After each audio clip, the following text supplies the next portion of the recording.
All right, everybody, welcome back to the #1 television program in the history of the entire universe. I am Brian Lee Durfee, author of The Forgetting Moon, The Blackest Heart, and The Lonesome Crown, all three books published by Simon & Schuster's Saga Press. Today I'm going to be reviewing My Darkest Prayer by S.A. Cosby. This book, I don't know anything about the author or any of his books. I just picked this up in the Barnes & Noble because I liked the cover. I actually thought it was a horror novel, but it's not. It's a mystery. Just based off the cover, I thought it was a horror novel. I read the opening paragraph and I was sold on the book. I had to finish it. But let's talk about the cover first, because you know I love graphic design and cover illustration. I think this is a pretty dope cover. You know, we've got the church with the cross, and you know, it's got this little end paper thingy, and the font and the guy's name is printed nicely, and there's a nice font. There's a pretty decent cover overall. Made me think of horror novels though, but you know that's fine. So, yeah, just a dope opening. In fact, this is a little bit of writing advice for some of you people that want to be writers. If you want to get a clinic in how to write an opening scene, read this guy's opening scene, study it in depth, everything that he's doing, just take notes on everything that he did in the opening. And it's just a writing clinic on how to start a book. I mean, it's precise. It's an emotionally engaging opening. It's cinematic.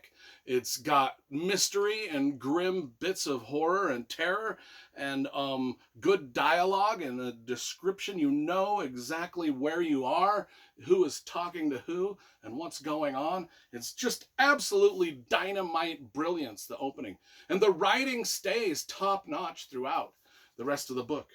It's just a really surprising find, you know, once in a while. Now, the guy's written, this is the first book he ever wrote. However, he's got a foreword in this where he talks about this is the first ever book he wrote, but it's not the first one he ever got published. There were two other books that he wrote later on that got published before this one. And those books are titled Blacktop Wasteland and Razorblade Tears. So if you've read either of those, drop a note in the notes section of this YouTube video, and you know, we'll read the note that you leave. Anyway, so this is about Nathan Waymaker. He's a half white, half black, and he is a Stephen King fan, believe it or not. He's often reading Stephen King book, Dark Tower books to be specific. Anyway, so I immediately like the guy because he's a reader and he loves Stephen King. And I got a lot of Stephen King books over here, as you can see. Anyway, he reads a lot of books. He's a bouncer.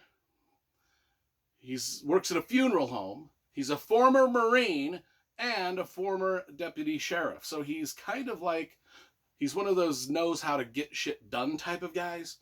He knows how to handle bodies. In fact, that's what the opening of this book talks about is he knows how to handle bodies. I mean, the opening line is something very much like that. It's like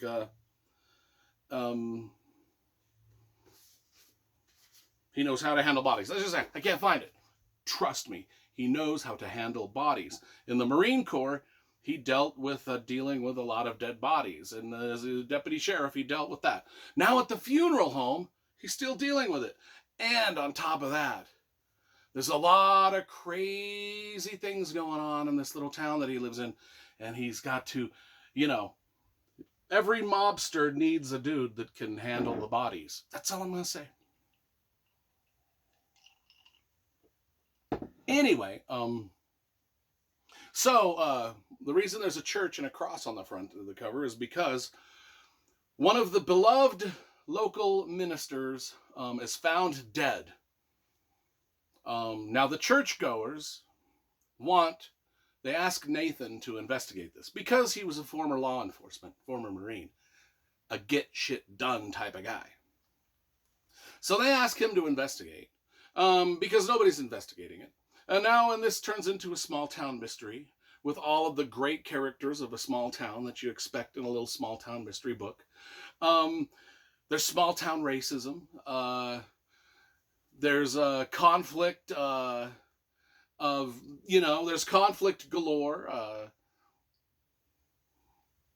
Our main character, Nathan, is kind of conflicted himself, just inwardly, of his former life as a Marine, his former life in law enforcement, sort of the liberties he could take in those positions that as a civilian now he cannot take.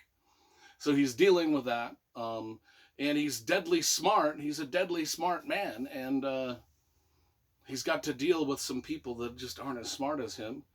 And it seems like everybody's doing dirty deeds in this book, including maybe not our main character, Nathan. So I was just intrigued by this very fast-paced, well-written